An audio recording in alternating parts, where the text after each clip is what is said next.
Good morning to class 6। Last time हमने ये stars और ये इसका डिफरेंस पढ़े थे और कुछ सन के बारे में भी नॉलेज लिया था। अब जो सेकंड पॉइंट है इसमें दी प्लैनेट्स क्या है? दी प्लैनेट इज द सेसेशनल body which revolves around the sun. Planets का क्या होता है? रिवॉल्व्स करता है किसके? सन के चारों तरफ घूमता है। Receive that light from it, और सन की लाइट को वो रिसीव करता है। ये कुछ खगोलीय पिंड होते हैं जो कि अपने अंतरिक्ष में घूमते रहते हैं। If there are eight planet in our solar system. सभी को पता है कि अपने सोलर सिस्टम में कितने प्लैनेट्स हैं? 8। पहले की क्लासों में भी मैंने आपको विथ एक्सप्लेनेशंस बताया था।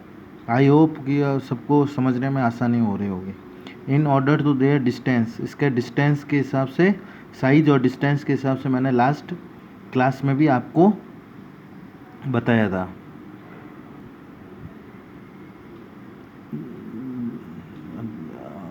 Of their distance from the sun, they are Mercury first number, Venus second number, Earth अपना तीसरा नंबर, fourth number Mars, Jupiter, Saturn, Uranus and Neptune. ये सबको लर्न होने चाहिए। An easy way to memorise that name of the planets in order to their distance from sun is. अब सबसे easy way है किसी को लर्न करने के लिए कि कौन से सन अपने से ज़्यादा नज़दीक है। ये एक आपको इसकी हिंट दिया गया, my very efficient mother just served us nuts. इसका मीनिंग क्या है? ये आपको डिस्टेंस याद करने का एक शॉर्टकट तरीका बताया गया है। माई वेरी, एम का मतलब मरकरी, वेरी मतलब वीनस, एफिशिएंट मतलब अर्थ, मदर मतलब मार्स, जस्ट मतलब जुपिटर, सर्व्ड मतलब सैटर्न, यूरेनस मतलब यू अस एंड नेपच्यून मतलब nuts. My very efficient mother just served S nuts. ये आपको इसका एक ट्रिक दी गई है जिसकी वजह से हम ये याद कर सकते हैं। All the 8 planet of the solar system revolves around the sun. इसका मतलब है जितने भी 8 जो ग्रह प्लैनेट्स है वो सोलर सिस्टम के अंदर कहाँ रिवॉल्व्स करते हैं? सन की एक स्पेसिफिक क्लास में, जो ऑर्बिट क्लास जिसको बोलते हैं, कक्षाएं बोलते हैं हिंदी में, एलिप्टिकल पाथ्स मतलब एक रास्ता, नॉन एज ए ऑर्बिट्स, जो रिवॉल्व्स करते हैं और गोल गोल जो रास्ता बनाते हैं। जैसे ये जो रास्ता बन रहा है इसको ऑर्बिट पाथ बोलते हैं।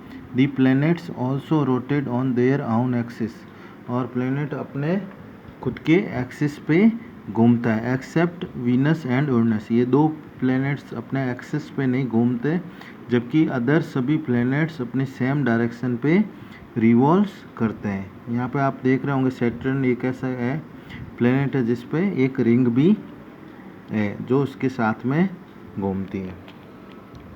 The amount of heat received by the planet depend on the distance of the planet from the sun।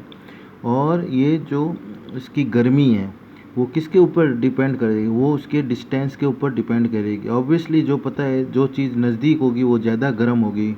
अगर हम कोई गैस के ऊपर कुछ चीज़ रखते हैं गर्म करने के लिए और वही चीज़ 2 फुट ऊपर रखते हैं, जो ज़्यादा जल्दी गर्म क्या होगा? जो गैस के सबसे नज़दीक है, जो आग के सबसे नज़दीक है, वो वैसा ही है। सेम एज वेल एज सन में भी ऐसा ही है, जो सन के सबसे नज़दीक है वो सबसे ज़्यादा गर्म होगा, और जैसे जैसे जो डिस्टेंस पर दूर होगा और वो ही वैसे वैसे कम गर्म होता रहेगा, और सबसे कोल्ड नेपच्यून हो जाएगा। As Mercury is the nearest to the sun it takes only about 88, ये क्या है? Mercury is the nearest to the sun, और ये 88 डेज ये सबसे नज़दीक है और ये 88 Earth days to complete one revolution, और 88 डेज लेता है कि सन का एक रिवोल्यूशन होने के लिए, जबकि सबसे लास्ट में नेपच्यून है, वो कितना लेता है 166 अर्थ ईयर, मतलब 164 ईयर्स एक रिवोल्यूशन में लेते हैं। Nearest to the sun Mercury receive a great amount of heat, और मरकरी सबसे ज़्यादा गर्म होती है।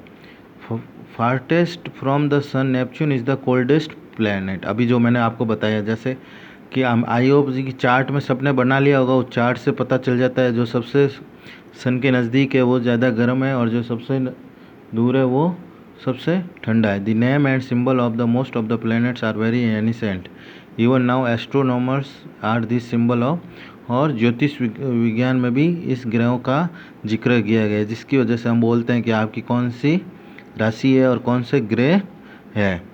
ये वाला मैं थर्ड पॉइंट आपको नेक्स्ट सेशन में पढ़ाऊँगा। आज के लिए ये होमवर्क नोट कीजिए। होमवर्क के लिए ये बी लिखा हुआ है, बी और सी,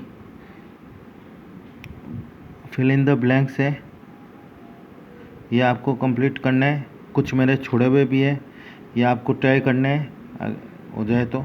और सी है, ये आपको खुद को इसके आंसर लिखना है,